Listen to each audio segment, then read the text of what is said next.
Hello and welcome to Thrower Gaming. The PS5 September event came and went and blew some minds. We get the release date of November 12th. We got the prices that were rumored and expected of $399 and $499 for the digital only and disc, respectively, versions. But the most exciting and hype-creating moments were the games themselves. The games that packed this epic event. Games that show that, yes, next gen is here. This week, we are ranking the top 5 most hyped games in that event, with around a dozen games in said event, and the majority being insanely hype, insanely cool looking, great. It was actually quite difficult of getting this list down to 5, but it had to be done. Before we get started, don't forget to like and subscribe if you want to see more. But now, let's check a look at that list. Number 5. God of War Ragnarok.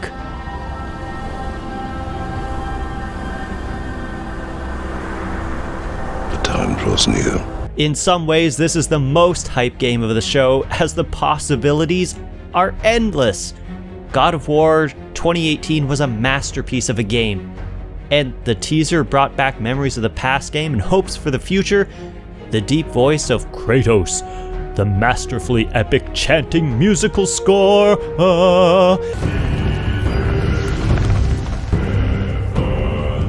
and the simply enticing title of Ragnarok. They all create a jump off your seat level of hype. That said, Ragnarok almost didn't make the list, as there was no gameplay and no real demonstration of what a next-gen game is. So, what bumped it into the top 5? A year. In the teaser. A year did. 2021! Next year! That is insane! And it's unbelievably awesome if it does indeed hit that date. Getting a monumental release like God of War within the first year of the PS5's lifespan? That's a dream come true. Especially as this would only be 3 to 4 years after the first God of War. I fully expect delays, but God of War made a statement. Their aim of 2021 at the very least means that the game is well underway, and the vision itself for the game, it's in the bag. It's complete.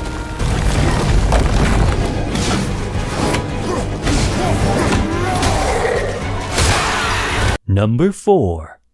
Resident Evil 8 Village. They're coming again!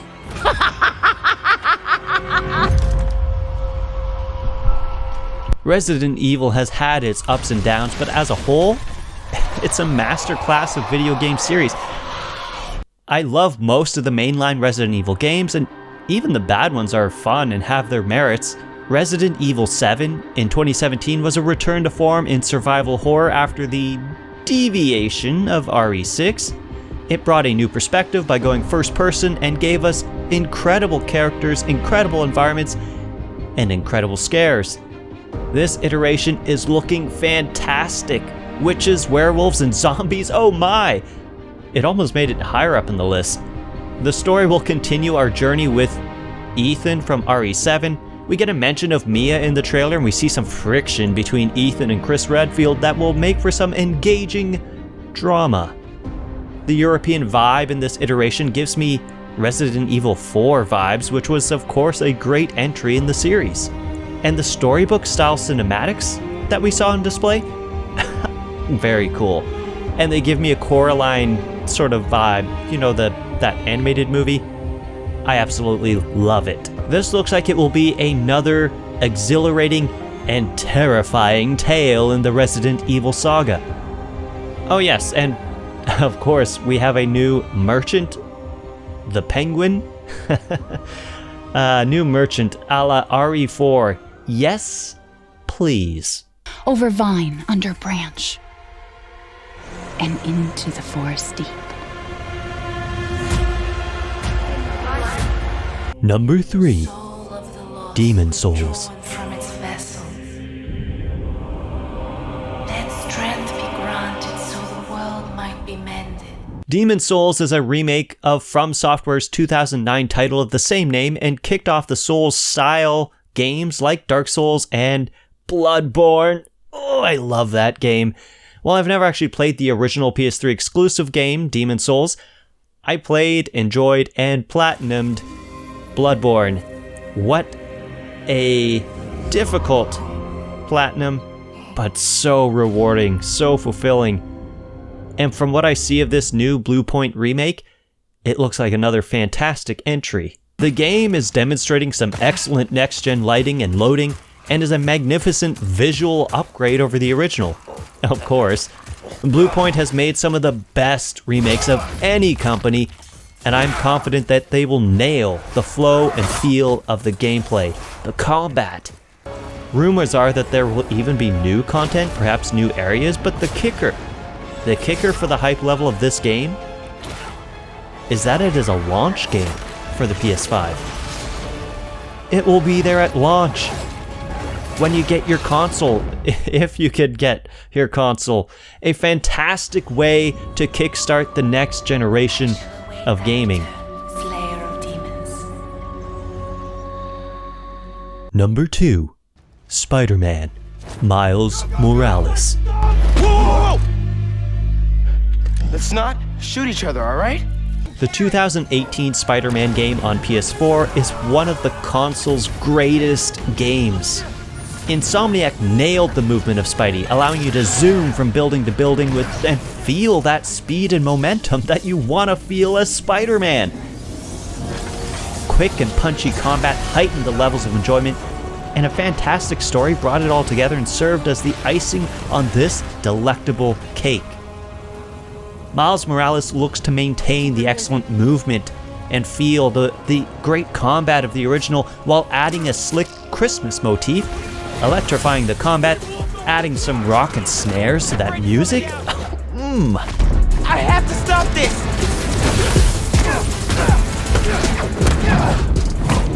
And giving us another fun reason to hop back into New York, but this time with a different Spider-Man.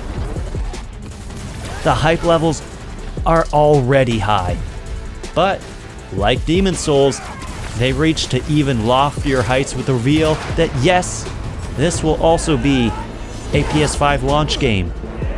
It has the added bonus of being available on PS4 for those of us who cannot snag a PS5 at launch, but the insane lighting, the improved loading times, it definitely makes this one worth getting on the PS5 if you can. Where is he? Runner-ups. Before revealing the number 1 PS5 game, here are some runner-ups that didn't quite make the cut in this nail-biting top 5 list. First up, Devil May Cry 5 Special Edition, which looks visually incredible, adds some new gameplay features and characters to play as, and looks like a great way to jump in if you haven't already. Just like me. I have not yet played this, so it is on my radar, but it is not a new entry, and so didn't crack the top 5. Call of Duty Cold War looks like it will have a fantastic campaign. The Black Ops games have had some of the best Call of Duty stories, and the demo in this PS5 event showed an exhilarating roller coaster of adrenaline-fueled action. But it is more Call of Duty. Not enough for this top 5. Oddworld Soulstorm looks like it will be an excellent entry into the long-running franchise and will be a blast for those who enjoy these games. An interesting mix of comedy and violence. Hogwarts Legacy. This one was so close to cracking into the top 5. So close. And I could still even now be easily persuaded to have it push God of War Ragnarok out, making this the top 5, the 5th entry in the top 5. The character models are nothing to write home about, but the lighting is great, the particles are superb, the environments look fantastic, the classic Harry Potter soundtrack is present, and as awesome as ever, the creatures look super cool, and I could go on and on and on. This will be a fascinating world to explore, and I can't wait for 2021, next year, when this comes out. Wow. An ancient knowledge, long gone from this world. But now, for the number 1. Five Nights at Freddy's! Woo! Who is ready for some next-gen jump scares? And no, I'm just kidding. That of course it's not Five Nights at Freddy's. This is not the number one, but that ray tracing though, the real number one. Final Fantasy 16.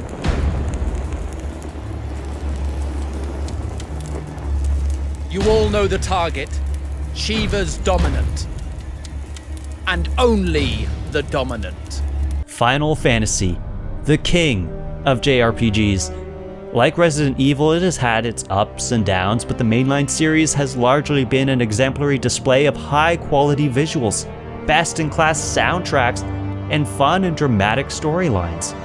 This entry looks to return to its more fantasy roots, with entries like Final Fantasy IX and Final Fantasy XII. It looks bloodier than other entries, that guy getting his head chopped off, wow! And it kind of gives off a sort of Game of Thrones vibe for me. The Witcher. This was the game that opened the PS5 event and set the bar insanely high. The music on display here is top notch, and the story, it looks so intriguing. I want to learn more of these characters, more of this world. What is going on? We're back to crystals and whatnot. The characters look to be closely tied to the summons, which look fantastic, by the way. Beautiful, terrifying summons like Shiva, Titan, Ifrit, and some Phoenix thing. Maybe Baleful from Final Fantasy X? Like pretty much every PS5 game showed, the lighting particles are fantastic, and the gameplay, the gameplay though. The gameplay looks wicked, cool, fierce, fast, combos going on. Oh, it looks great. It looks like kind of like Final Fantasy VII Remake's combat, but sped up and taking out the hybrid turn-based elements so that it's just the real-time combat. It has been 4 years since Final Fantasy 15 released in 2016, and I am ready for a new one. I know. We just had Final Fantasy VII Remake earlier this year, and I loved it. I platinumed it, but I'm looking for more. Give me more. Oh, and the biggest piece of information for this game, the absolute bombshell that we found out at the end of the trailer that was shown in the event, that the fact that for this game that launched the hype levels into the stratosphere, Final Fantasy 16 is a console exclusive for PS5. What? Let me say that again. Final Fantasy 16 is exclusive to the PS5 on consoles. What? How? This is truly insane. It's like we're heading back into the glory days of Final Fantasy in the PS1 era. Ugh. Oh, I am excited. So what do you think? Are there other games that I should have included in the top 5 from that event that didn't make it in? Are there some within the top 5 that you would have placed in a different position, that you would rearrange? I'm sure there are, as we all have our different preferences, but I would love to hear them. I would love to hear what you have to say, how you would rank them. Let me know in the comments below. And of course, don't forget to like and subscribe, and have a fantastic week. Stay safe, have fun.